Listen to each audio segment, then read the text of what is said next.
The recession creating a strain in homes and contributing to a spike in domestic violence calls. Sometimes to escape the violence, victims need to move out of their homes. And as KCRA3's Lindsay Paulo reports, a new law can help them escape a dangerous environment. I didn't ever expect. Karen, she wants us to use only her first name, never thought she would be a victim of domestic violence. I got kicked, I had bruises from head to toe, and I had to be taken away by an ambulance in front of our children, which was just a horrible experience. Every year in California, almost 6% of women are physically injured by domestic violence.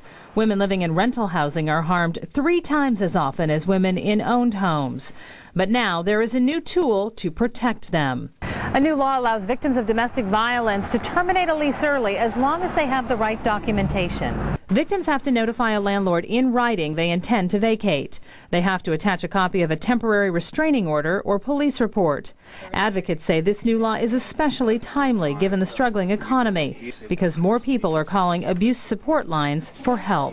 Has there been arguments and maybe even physical violence? Beth Hassett, Executive Director for Women Escaping a Violent Environment, calls the new law a great tool. Finances are one of the #1 things that keep somebody put, and it's one of the #1 reasons people don't leave. Assemblyman Ted Lieu wrote the law. This will help victims be able to leave the place where they're being abused and not feel financially trapped to stay in the same location. Karen now lives in rental housing. She fears her ex-husband could try to harm her again. It's good to know that, on the other hand, there's a safety net there. If I do need to flee, this is available. Victims have to pay rent for 30 days following their written notice. After that, they don't owe any more rent, and they cannot be penalized.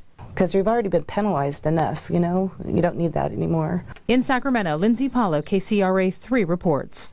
Now, the law also declares domestic violence to be a nuisance, which makes it easier for landlords to evict people who commit domestic violence.